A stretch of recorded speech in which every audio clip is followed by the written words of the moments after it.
have two amazing talks lined up for you. We do have question and answer rounds also in between, so please stay tuned. I look forward to seeing all your faces here for the hour, hopefully. And we'll start off with Parker.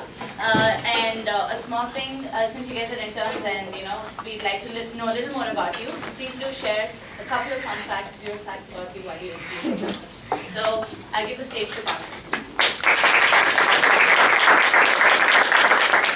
Thank you. Hi everyone, so I'm Parker. So she said, as an intern here, working on the plethora team. Two weird facts about me. I guess one, I've never had a cup of coffee, ever. And two, I've told some people have this before. Between kindergarten and senior year of high school, all I ever ate for lunch was peanut butter sandwiches. Nothing. In 7th grade, I went to 2 peanut butter sandwiches, but still just peanut butter sandwiches. So besides Cisco, and besides like Polaris, and besides computer science, what I do at school is I'm also a runner. That's what my talk is about today.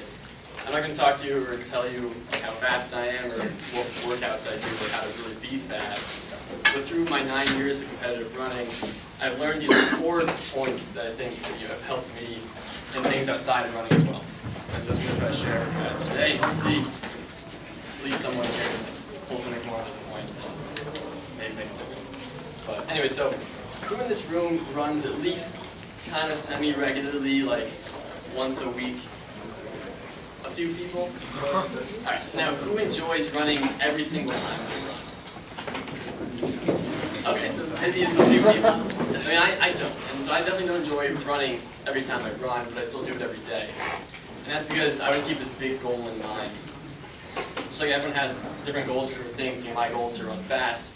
And this kind of, these slides, this little story, these stories I'll tell you, is about, my journey about how I learned to run fast. So, the road's not working. These is just like,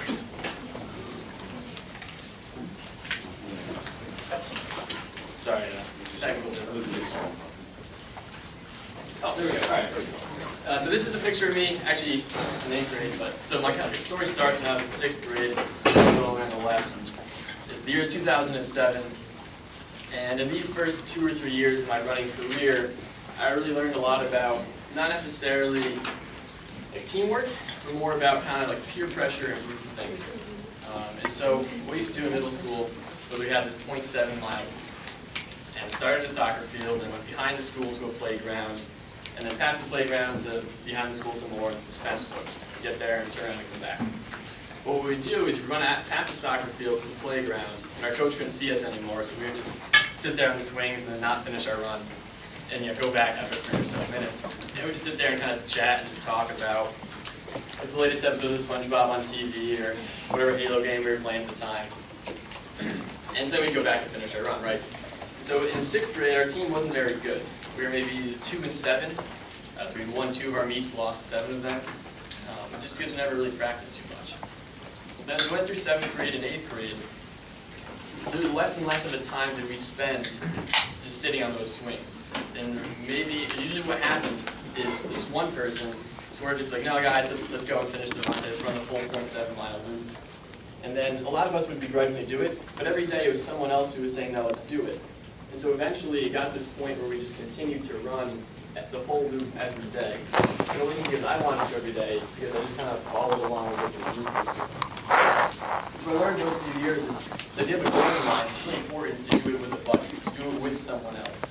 And that's the thing that applies even today. The guy to my right, over at Volunteer Tyler, I still run with him every day when I'm home. And there's mornings I wake up, and there's mornings I don't want to go for runs, but I get up and I get out of bed, and I put my shoes on and I go for a run because Tyler's there. And there's days he doesn't want to run, but he comes and he runs because he knows I'm there. We don't let each other down. Next slide.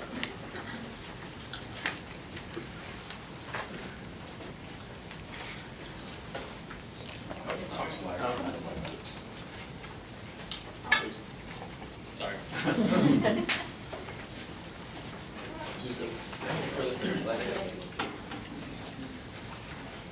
Cool. So now we have fast forward 2 more years, 3 more years actually, and I'm a freshman in high school. Right. So I go out for the cross country team in high school because I enjoy running, and Tyler's doing it as well, and so I figured I'd do it. But in middle school, practice was just 2 days a week. We get to high school, practice is 6 days a week. I know this was preposterous. Like, why am I running 6 days a week? I don't have time to do anything else. But what I learned is that if you want to be good at something, it just takes repetition. Really, because the phrase practice makes perfect, it couldn't be any more true. And so I learned that because there's this guy on the team, his name was Spencer. He was a senior, he was really fast, he would always win all the races, and he was setting a few school records. So I wanted to be like Spencer, I wanted to run fast, I wanted to be good. And I wanted to train with him. And eventually I got my wish.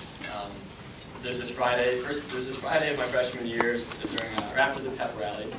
And the way that the pep rallies work for us is that the night before, all the teams would get together, like individually, within your team. You meet up at a senior's house and sleep over, and you play a bunch of games, and you get all hyped up for pep rally. And this was before hazing was a big thing, so the seniors would put face paint on us and do whatever they wanted to do, really. But anyways, the next day I was real tired. It was cold, it was rainy, and I had my first workout with like the faster guys, the seniors. And I remember to this day, it was 20 by 200, and I got through halfway through this workout, real tired, face paint streaming down my face in the rain, and I got through 10 or 11 reps, and I hated it. I didn't want to do it. I didn't want to finish this workout. But I looked up and looked at these other guys who were running real fast, looked at Spencer, and realized that they weren't complaining. They weren't too happy to be there either because they didn't get much sleep. They were just doing it because they knew that's what they needed to do to be fast. They were just continuing to do their work because they knew that this one day, while in the grand scheme, this one day on its own might not be too much. In the grand scheme of things, it matters a lot. And so what I took away from those few years, the lesson I'm trying to convey with this little story is that you just need to stay disciplined. It's like building a tower, it's building one brick at a time. And each individual brick, each individual practice may not seem to be too crucial, but your whole tower of success, your whole tower is built out of all these little bricks. And then, jumping forward 2 more years, and we get to more, I'm in junior and senior year of high school. Sorry, just waiting for the... There it was. Get to my junior and senior year of high school. This is where I think I learned arguably maybe the most important lesson. And because this time my goals started to come to fruition, but before I hit those goals, I learned a lot about failure. And the idea is you can't be afraid to fail, because everyone's going to fail at some point in time. And if you're always afraid of failing, if you always hold yourself back, you'll never reach your full potential. And what really showed me this was, fortunately, at the beginning of my senior year, in our conference championships for cross country, they're all 5 days, right? So we're 2 miles in, 2/3 of the way through this race. And as at the base of this hill, they called it the Beast. I was in 3rd behind my conference rivals, this guy Zach Anderson, the guy Mike McGonigal. And what went through my head at the moment was, I'm in 3rd place, I'm in a good position, 3rd's good enough. But immediately after that, what went through my head after that was the thing my coach used to say, sometimes you have to just throw caution into the wind. Just get rid of caution and just kind of go for it. So those first 10 steps up the hill, I got rid of my fears of working too hard up the hill. I just kind of went after it. I ended up closing the gap on the guy McGonigal. And then halfway up the hill, I ended up catching up to the other guy, Zach. I ended up finishing the race real hard. And then fortunately, I ended up winning. Right? I did trust in my training. I didn't run too fast. And I ended up winning the race. And then after that, my high school had never won a conference title before in cross country, and that was the first year I'd ever won a conference title. So not only was this a success individual, but if I had stayed in 3rd place, we had only won by 1 point. It was 54 to 55. And in cross country, the lowest score wins. And so if I had stayed in 3rd place, we would have lost 56 to 55. And so if I were to be afraid of failure, if I stayed afraid, I wouldn't have ever pushed myself, and we wouldn't have possibly won a team title or an individual title. So I learned really, arguably the most important thing was don't be afraid of failure. So I studied that one earlier. So now we get to kind of today, where I am right now. I'm running at the University of Connecticut. I've just finished up my junior year of college, and tomorrow I'll fly back to Connecticut and go back to presumably my last year of competitive running. And what I've learned in college has been interesting. And what's interesting about it is, in high school I used to kind of judge my success based off of how many races I would win, or based off of how high I would finish. But I found I can't do that in college, because I'm running faster than I ever have. I'm running more consistently than I ever have. But no longer am I winning some cross-country races that are huge, I'll be lucky if I can crack the top 75. I mean, it's crazy how some fast these guys are. So what I learned is that, when you're going after your goals, sometimes you get to these higher levels. I would live a sad life if I were to always judge myself based off of the guy who won the race.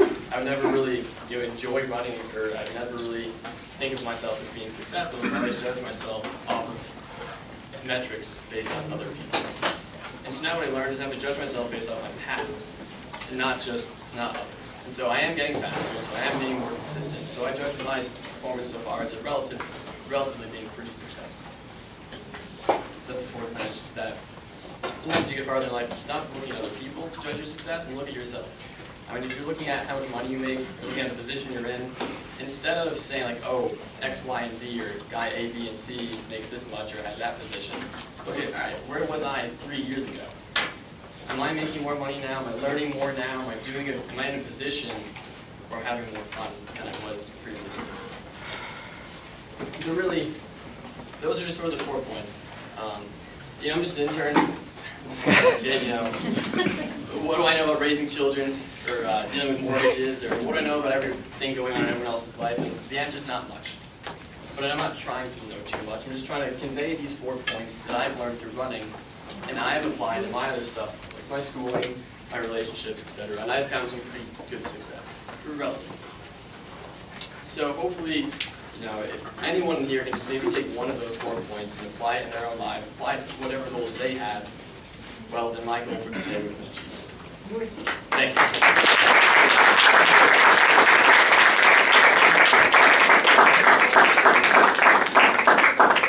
Stage now to take any questions from the audience.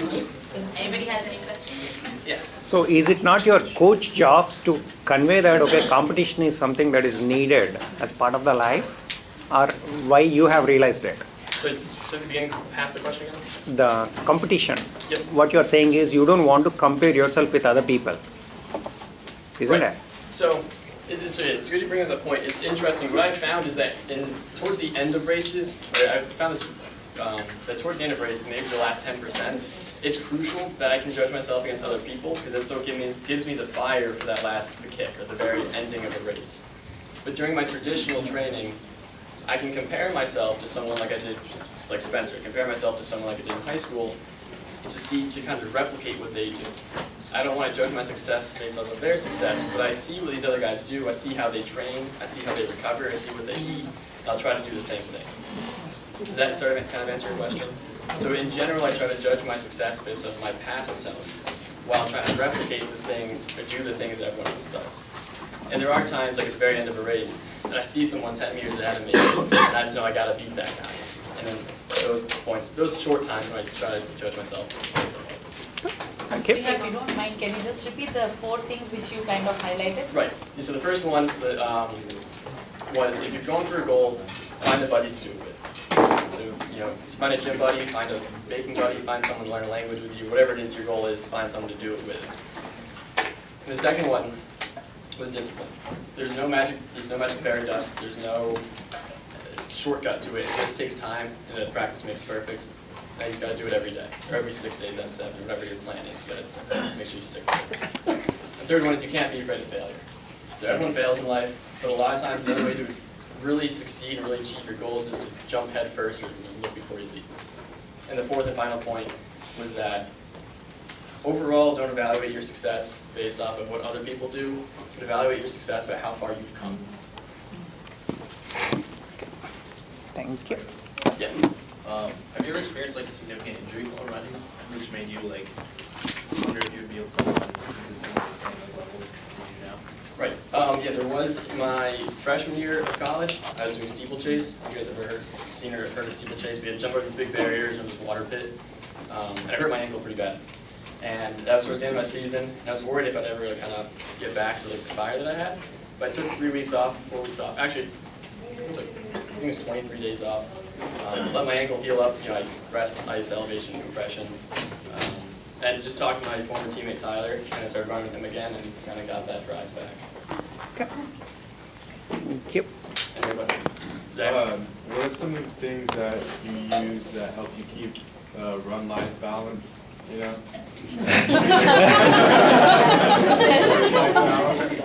What I found for me, and this might just be specific to running, I don't know, but a lot of times I can I guess, export stress through running.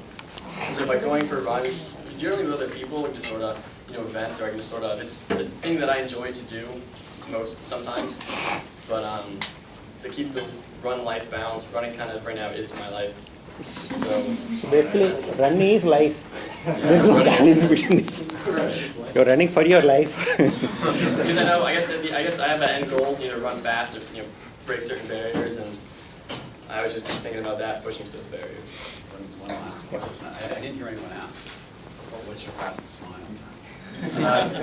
Fastest mile when I was 4:13. Wow. Okay. Thank you. Thank you very much. That was awesome. We have our second speaker for today,